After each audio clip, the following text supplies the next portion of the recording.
આમ તો દુનિયાભરમાં અનેક પ્રાચીન મંદિરો આવેલા છે જે તેના ચમત્કારો અને પ્રાચીન ઇતિહાસ માટે ખૂબ જાણીતા છે। ત્યારે આવું જ એક મંદિર અમદાવાદના જૂના વાડજ વિસ્તારમાં આવેલું છે જે શ્રી કાશ્મીરા મહાદેવ તરીકે સુપ્રસિદ્ધ છે। મહત્વની વાત તો એ છે કે આ મંદિર પરિસરમાં એક પ્રાચીન તપોભૂમિ ગુફા પણ આવેલી છે જે ઋષિ દધીચી અને કાશ્મીરી મહારાજની તપોભૂમિ ગણાય છે। તો આવો આજે આપણે આ તપોભૂમિ ગુફા વિશે વાત કરીએ। મૃત્યુંજય મહાદેવ ત્રાહિમામ શરણાગતમ જન્મત્યુજરાવ્યાધિ પીડિતમ કર્મ બંધને મહારુદ્રાય નમો નમઃ।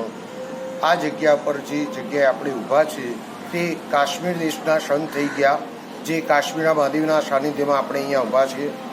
વિશ્વની અંદર અનેક શિવાલયો છે, પણ આ જે કાશ્મીરા મહાદેવ શિવાલય જે છે તે વર્ષો જૂનું મંદિર છે અને આ મંદિરનો ઉલ્લેખ પદ્મપુરાણમાં જાણવા મળે છે।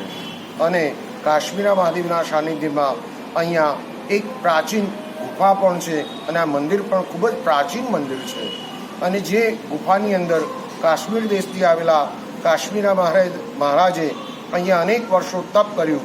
આ મહાદેવજીનું નામ સોમનાથ મહાદેવ છે, પણ અહીંયા આ જગ્યા ઉપર કાશ્મીર દેશના સંત જે પણ અહીંયા તપ કર્યું, જેથી કરીને આ મહાદેવનું નામ પડ્યું કાશ્મીરા મહાદેવ।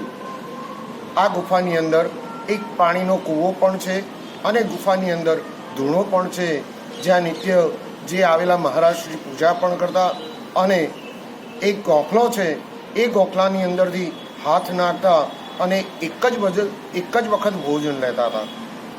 અને જ્યારે એમનો દેહ ત્યાગ કરવાનો હતો ત્યારે કાશ્મીર દેશમાં ત્યાં ચાલ્યા ગયા અને એમની અહીંયા સમાધિ પણ આવેલી છે, ગુફા પણ આવેલી છે, અહીંયા બીલીના વૃક્ષ પણ છે।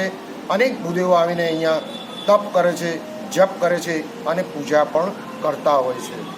કાશ્મીરા મહાદેવના સાનિધ્યમાં અનેકવિધ ભક્તજનો આવતા હોય છે, જે મંદિરમાં પૂજાપાઠ પણ કરતા હોય છે અને કાશ્મીરા મહાદેવના સાનિધ્યમાં જે આવેલી જે તપોભૂમિ છે, જે સંતોની ભૂમિ છે, તેમાં દર્શન કરતા હોય છે અને જે ગુફા છે એના પણ દર્શન કરી અને પાવન થતા હોય છે।